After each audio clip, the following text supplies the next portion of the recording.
नमस्कार, आप सभी का स्वागत है अनंत क्लासेस के ऑनलाइन प्लेटफॉर्म पर। मैं दिलीप गरासिया।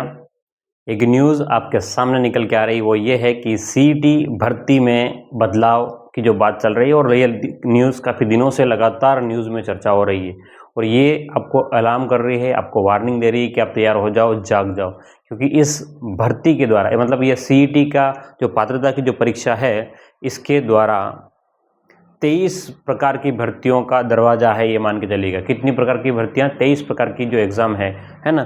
जो कौन कौन से मुख्य एग्ज़ाम, 23 का तो पूरा नाम नहीं, जैसे कि पटवारी का एग्ज़ाम है, ग्राम विकास अधिकारी यानी कि वीडियो का एग्ज़ाम है, जेल प्रहरी का एग्ज़ाम है, प्लाटून कमांडर है, छात्रावास अधीक्षक है, महिला पर्यवेक्षक, कांस्टेबल है ना, वनपाल, वन रक्षक, इस प्रकार से है ना 23 प्रकार की जो भर्तियाँ, उन सब भर्तियों में सीईटी से पात्रता लेना अनिवार्य है। और सबसे खास बात है कि हमारे अधीनस्थ बोर्ड ने सीईटी पात्रता में चेंज करने की बात बोली है कि अब इस पात्रता में अब चेंज किया जाएगा। चेंज क्या किया जाएगा, ध्यान से देखिएगा कि इसमें सबसे खास बात यह कि नेगेटिव मार्किंग लागू की जाएगी, है ना। नकारात्मक जो अंकन होगा वो लागू हो जाएगा। कहने का मतलब है कि नंबर आपके काटे जाएंगे, है ना। अगर आपने प्रश्न गलत किया है तो उसके नंबर आप कटेंगे। अब तक क्या थे, आप तुक्का मार के आ रहे थे, अब नहीं चलेगा। अब अगर आपने तुक्का मारा है तो आपके नंबर, जो आपने अच्छा काम किया है, अच्छे प्रश्न किए हैं, वो भी आपके माइनस में होने की संभावना रहेगी, ठीक है, और होगी, ठीक है। तो इन्होंने क्या बदलाव किया, तो कुछ मुख्य बातों हम लोग देखें तो नेगेटिव मार्किंग लागू हो सकती है, परीक्षा पैटर्न में भी कुछ बदलाव देखने को मिल सकता है और कुछ नियमों में भी संशोधन देखने को मिलेगा। साथ में क्या, नेगेटिव मार्किंग कैसा रहेगी, गलत उत्तर पर कटेगा अंक और संभावित कटौती 1/3, यानी कि 3 प्रश्न गलत है वो 1 प्रश्न सही के बराबर नंबर कट जाएगा आपका, है ना। और अंतिम निर्णय जो है वो अधिसूचना के बाद ही दे पाएंगे।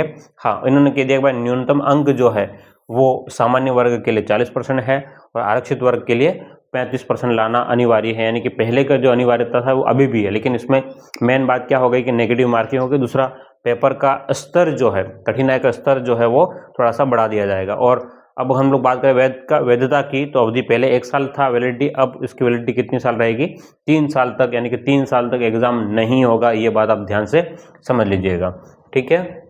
हाँ, अब एग्जाम कब कब होगा, तो स्नातक स्तर की एग्जाम जो है वो नवंबर में होगा और सीनियर सेकेंडरी का एग्जाम है वो दिसंबर में होने वाला है। यानी कि जिनका कॉलेज और 3 साल की ग्रेजुएशन हो गई है उनकी परीक्षा जो है वो नवंबर में होगा 2026 में, और जो केवल 12वीं पास पर देना चाहते हैं उनका दिसंबर 2026 में होने वाला है।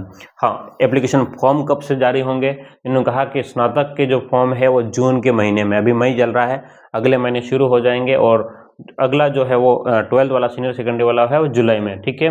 तो अभ्यर्थियों पर क्या प्रभाव पड़ने वाला है, तो तैयारी का स्तर बढ़ेगा, प्रतियोगिता कड़ी होगी, परीक्षा प्रणाली में अधिक गंभीर होना होगा, ये बात बोले जा रही है। क्यों? क्योंकि अगर सीईटी की पात्रता नहीं मिली तो फिर आगे के सभी एग्जामों में आपको दिक्कत हो जाएगी। उम्मीद करता हूँ कि ये सारी बातें आपको समझ में आ गई होगी। फिर मिलते हैं अगली क्लास में। Thank you.